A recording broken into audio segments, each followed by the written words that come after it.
મિત્રો, આ ગુજ્જુભાઈ ગિરીશ કુમારના જીવનમાં હવે સોનાનો સૂરજ ઉગશે. મારો હિતિયો બદલાઈ ગયો છે, ભણવા માંડ્યો છે. મને કહે છે, પપ્પા હું ભણી ગણીને તમારી સેવા ચાકરી કરીશ.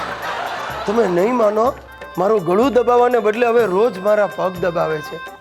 સવારે વહેલો ઉઠી જાય છે, બાજુવાળા નિરંજના બેનને મારી જેમ જ સ્માઇલ કરીને ગુડ મોર્નિંગ કહે છે.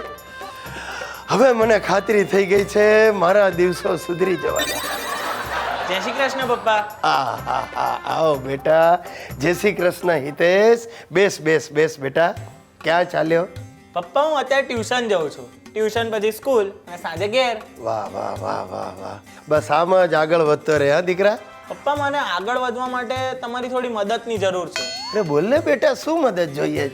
મેં અને મારા મિત્રએ ઇવેન્ટ મેનેજમેન્ટનું શરૂ કર્યું છે, તો એમાં થોડા પૈસાની જરૂર છે. Event management? દીકરા મારા, તું હજી તારા ઇવેન્ટ મેનેજ નથી કરી શકતો, તારે ગામના ઇવેન્ટ મેનેજ કરવા છે બેટા. પપ્પા તમે મને અંડર એસ્ટિમેટ ના કરશો.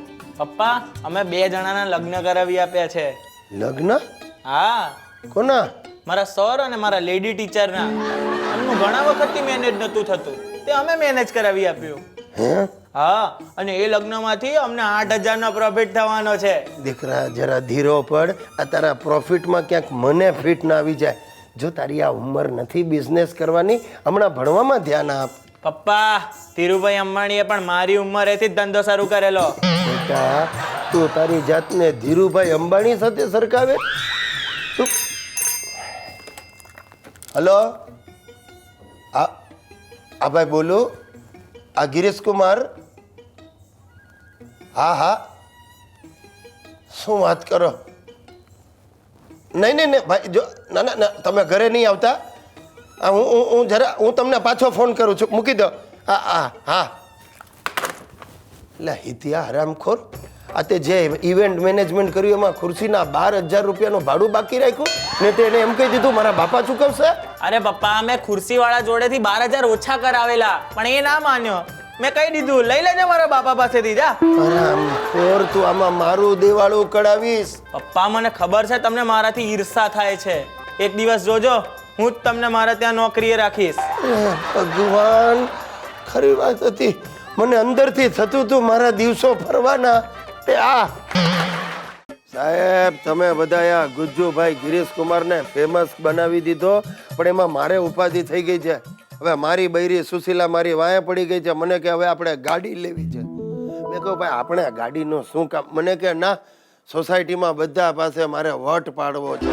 તે હિતિયો હાળો સવાર પડી નથી ને છાપામાંથી નંબરો શોધી ને મા દીકરો ગાડીની ફ્રી ટ્રાયલ લેવા રોજ સવારે ઉપડી જાય.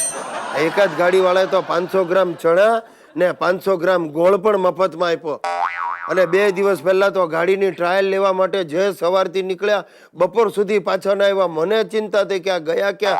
મને કે વાંધો નહીં, અમે તો મફતમાં ટ્રાયલ લેવાને બાને બધા કામ પતાવ્યા. દાણાવાળાને ત્યાં ગયા, ત્યાંથી લોન્ડ્રીમાં ગયા, છેવટે દર્શન કરીને પાછા આવ્યા. બોલો, હવે આ મારી સાસુને ગાડીની જે દીધી ખબર પડી એ માણાવદરથી અહીંયા આવી ગઈ છે કે જો સુશી, મારી ઈચ્છા છે તું પોપટી કલરની જ ગાડી લેજે. પોપટી કલરની તો કાંઈ ગાડી હોય? મારો સસરો ફોન કરીને કહે છે ગિરીશ કુમાર, ગાડી તો ઇમ્પોર્ટેડ જ લેવાય. અરે બાપના વાણ ઇમ્પોર્ટેડ લેવાય? મારો સાળો એના ભાઈબંધની સેકન્ડ હેન્ડ ગાડી મને પધરાવવા માંગે છે. એની ગાડી એની બાયડી જેવી જ છે. ધક્કા મારો ત્યારે સ્ટાર્ટ થાય ને જો બગડે તો મોટો ખર્ચો કરાવે જ છૂટકો. ને ગઈકાલે તો ઘરમાં બધા એટલું બાધ્યા, હું ત્રાસી ગયો. મેં રાડ પાડી ચૂપ થઈ જાઓ, બધાને એક એક વાહન મળી જશે, ખુશ. એટલે બધા રાજીના રેડ થઈ ગયા. મેં 4 સાયકલનો ઓર્ડર આપ્યો.